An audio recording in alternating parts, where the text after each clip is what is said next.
We couldn't have a gingerbread themed tiered tray without some gingerbread houses. So I picked up this 3-pack of wooden block houses from the Target dollar spot, and I decided to paint them brown to start with.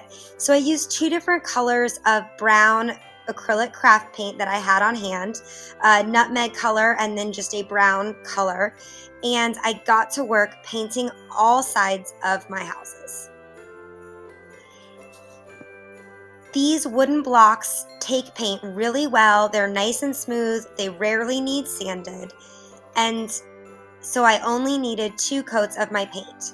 I started off by doing a lighter brown, and then on the 3rd block, I ended up mixing the light and the dark brown together to make a totally new shade.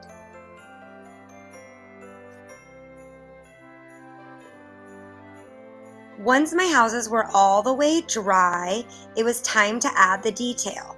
So I used a pencil to sketch out the design that I wanted on each of the houses.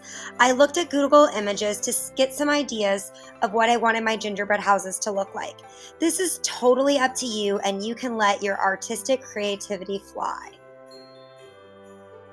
There's really nothing wrong that you could do here. I had so much fun making the little details. And worst case scenario, you grab your eraser and you just erase it. The erasing didn't take off any of the paint. Next, I used some white fabric puff paint.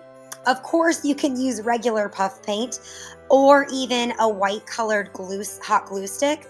I had fabric puff paint on hand, and you guys know, if you've been watching my videos, I don't like buying more stuff if I don't have to. I love to use what I have on hand, and this worked just fine. One tip you want to make sure is that you let this dry overnight so that it's fully dry and you don't have any smears. I just lined over all of my pencil lines with the puff paint on the fronts of the houses first, let them dry for a few minutes, and then I went back and did the roofs.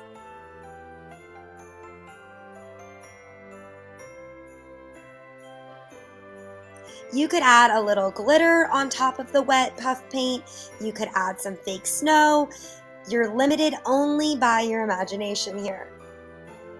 I decided it needed a little window, so I added that in afterwards.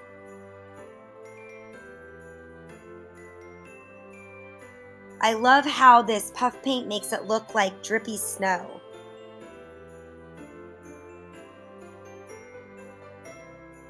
On this last one, I went crazy with the paint. I did it on really thick, and it was still dry by the next morning. I even rimmed the little chimneys. And that's it, ready for our tier tray, our gingerbread village. Aren't they cute? Here's a really simple, fun project. I picked up this wooden rolling pin in the My Little Christmas section of Hobby Lobby, and then I just printed out this word on the Cricut, the word spice, and I'm just going to apply the permanent vinyl to my rolling pin. You could also paint this by hand with some paint pens or use some letter stickers from the Dollar Tree or the craft store, and then it's done. So cute on a tiered tray. I wanted a little sign to display on my Gingerbread Village tier tray, so I had this little piece of scrap wood and I just painted it red with some acrylic paint. And then once that was all dry, I printed out the word Gingerbread Village on the Cricut with permanent expressions vinyl, and I'm just attaching it to my sign, my little wooden scrap piece, with some of my favorite transfer tape, also from Expressions Vinyl. And I'm just going to put that on there and center it the best that I can, just doing this really quickly. And Gingerbread Village, perfect for my tier tray. No tier tray would be complete without a beaded garland, am I right? So I started off by using these natural beads that I picked up in a giant bag from Michael's. You can also grab them on Amazon. I have a link in the description for some. And I'm using my antique wax by Waverly from Walmart to stain each of the beads a brown color. Kind of like a gingerbread brown, if you ask me.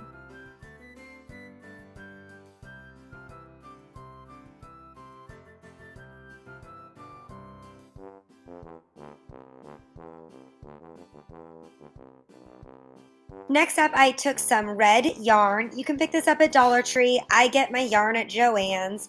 It's great if you use a coupon code.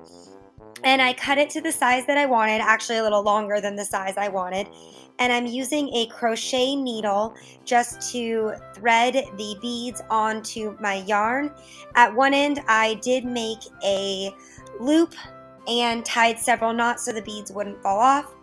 Then I knotted quite a few times at the top to hold the beads on as well.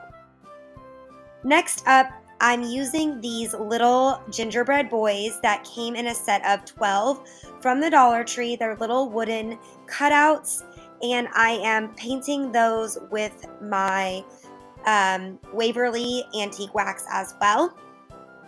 While those dry, let's make a tassel. So I'm just using one of my gingerbread houses, and I'm wrapping around 15 times with the same red yarn. Then I'm tying off the top of the loops with an extra piece of yarn, and I give it 2 really good knots, separating the ends, and then I'm just going to cut the bottom section. Then I'm cutting the ends so they all match up, and I threaded a piece of yarn through the top so I could attach it to the end of my garland. Lastly, we're going to take one of those gingerbread boys that we painted and add a little face and some details, and then hot glue him right on to our tassel.